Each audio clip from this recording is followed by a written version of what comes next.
Sa gubat tumira sina Rama, Sita at Lakshmana nang ipatapon sila mula sa kaharian ng Ayodhya.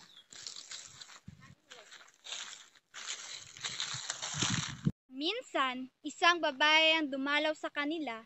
Hindi nila alam na nagtatanggol lamang ang babae. Siya ay si Surpanaka, ang kapatid ni Ravana, na hari ng mga higante at demonyo.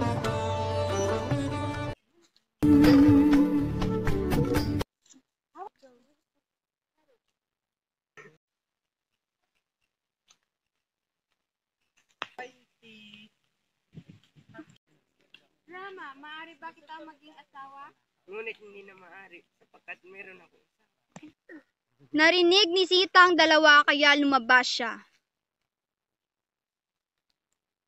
Hindi!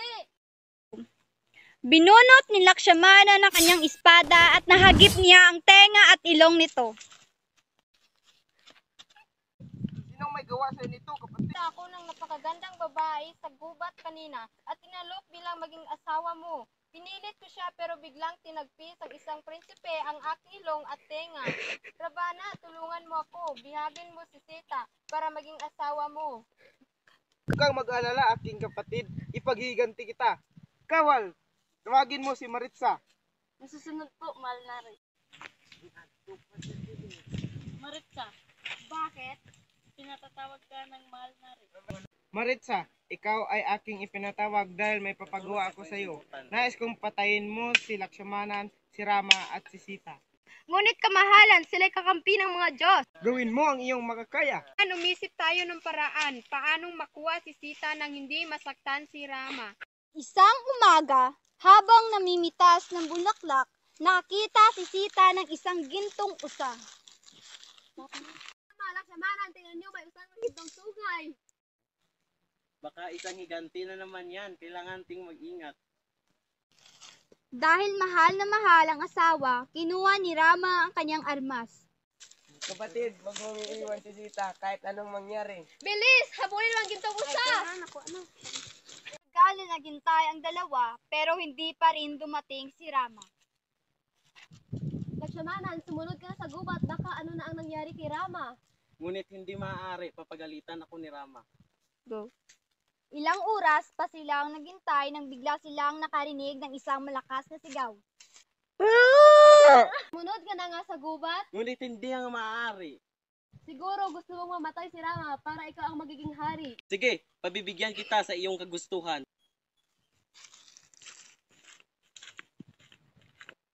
Silang kamalay-malay na sa labas ay naghihintay si Ravana. Sa gubat na patay ni Rama ang usa at bigla itong si Maritza.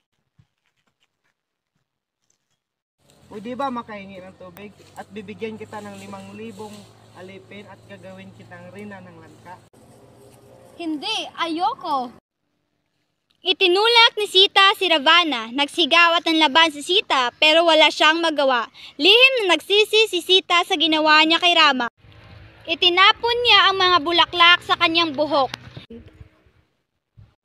Nagdasal siya na sana ay makita iyon ni Rama para masundan siya at maligtas. Mula sa mataas na bundok, narinig ng isang agila ang sigaw ni Sita. Hinabol ng ibon ng karwahe ni Ravana, pinagtataga ni Ravana ang agila at duguan itong bumagsak sa lupa.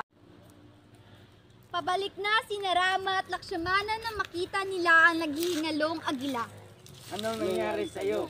Dinala ni Ravana ang asawa mo sa langka. Sinunog ng magkapatid ang bangkay ng agila. Takala sanga. Dinala ni Ravana si Sita sa langka, ang kaharian ng mga higante at demonyo. Hiningi ni Rama ang tulong ng hari ng mga unggoy para sa lakay ng mga langka.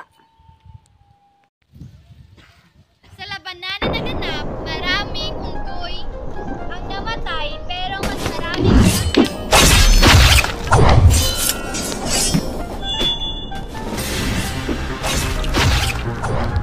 umiiyak na tumatakbo si Sita sa asawa. Niyakap ng mahigpit at muling magsama ng maligaya. मिलके तुम्हें ऐसा लगा हर पल है जैसे थम गया मिलके तुम्हें ऐसा लगा लगा हर पल है जैसे थम गया Binunot ni Lakshmana ng kanyang espada at nahagip niya ang tenga at ilong nito. Sinaksewa nag-aksyon!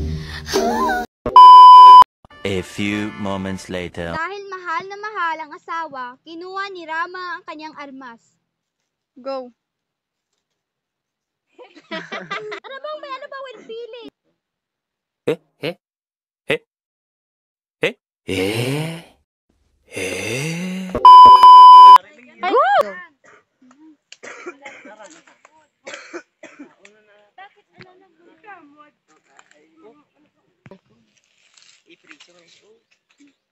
Maritza, ikaw ay aking ipinatawag dahil may papagawa ako sa iyo.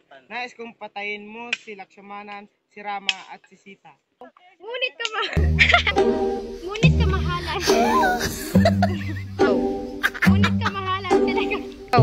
Ngunit kamahalan sila'y kakampi ng mga Diyos. Gawin mo ang iyong makakaya. Gawin mo ang iyong makakaya.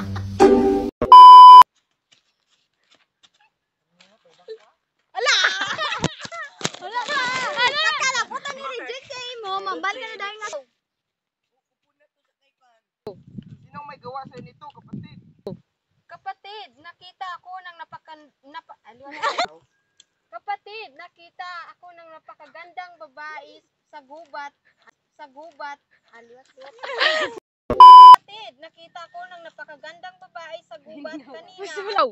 Kapatid, nakita ako ng napakagandang babae sa gubat kanina at inalok yun lang maging asawa mo. Pinilit ko siya, pero biglang sinapis ng isang pinisip. Sumunod ka na nga sa gubat. Ngunit hindi na maaari.